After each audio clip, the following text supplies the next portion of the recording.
Hi, this is Jim Eckel once again with FinancialAdvisors.com, and in this video we're going to be talking about Advisor Directories. And there are many sorts of Advisor Directories out there. There's Advisor Directories for people that specialize in real estate, insurance, tax, investments, lending. There's just many sites out there that allow consumers to search for a directory. And one of the things that you should look for in a directory is you want a directory, when you are researching for a financial advisor, to give you as much possible information that it can actually put on the directory for an advisor. Now, there are some directories out there that just offer a silhouette of the advisor, and there's not much information about the advisor. And if you're looking at a Google search and you're looking for an advisor in your particular area, you may come to a website or a directory that just has not a photo, not even a phone number, just an address. And what you're looking at is usually what they call a claims directory. And what that claim means, the fact that the person that owns the directory, right, has actually done what they call a screen scrape of every individual or every advisor in that particular field and just thrown them up onto the internet. And then what they do is they go to they send an email out to this particular advisor, and they say, okay, your silhouette or your information about you is on my website, and if you want to expand upon it, add a photo, add a website, blah blah blah, then you have to pay me money to do so. So I've always thought that to be kind of coarse way to do things. You're holding an advisor hostage, if you will.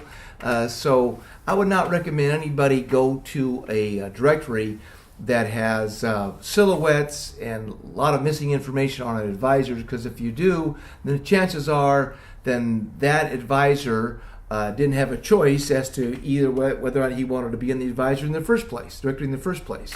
So another thing to look for is in a directory advisor is advisories, directories that has something more than just the basic education, experience.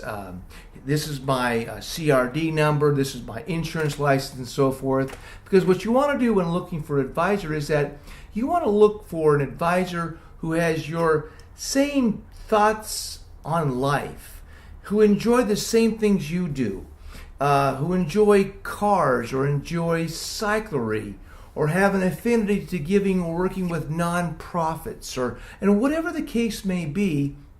I think you're going to have a much better chances of getting along with that advisor if you choose an advisor that actually appeals to your likings. Because the old saying goes, birds of a feather flock together. And the more you can actually be compatible with the likes and interests of your advisor that comport with your likes and interests, then the better match you'll be. It makes common sense.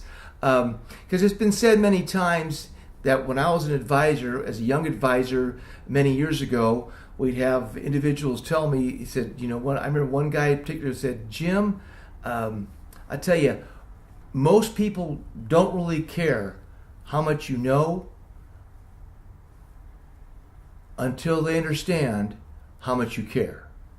So they go together. I mean, you have to have a knowledgeable advisor, and he's got to be trustworthy. He or she got to be trustworthy. But once again, it's got to be an advisor that shares your same interests and likings and views of life, politics. All those good things go into choosing the best advisor that works for you. Okay, so that's and there are other advisors out there that directories that actually work with individuals with regards to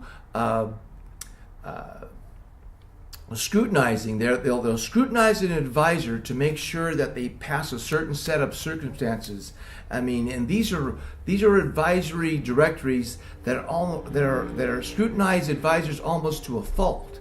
I'm not saying not to use these, but just be aware that You can go to Advisor Directories where the individual advisors are just put on the directory. No one scrutinizes these people. They don't check out their credentials. They leave it all for the consumer to do. All the way to the other end of the spectrum where you have advisory directories that'll do an infinite, will do a very specific inquiry as to the education, the experience, what the advisor brings to the table to make sure that that particular advisor passes muster with this particular directory. And you have every other directory in between. Okay, so that's a little bit of information about financial advisor directories. And if you would like more information about this, then you can please visit my website at FinancialAdvisors.com. Thanks for listening, and we'll see you in the next video. Hi, this is Jim with FinancialAdvisors.com. I hope you enjoyed this last video. If you're looking for a trusted, qualified, and professional financial advisor, please visit FinancialAdvisors.com.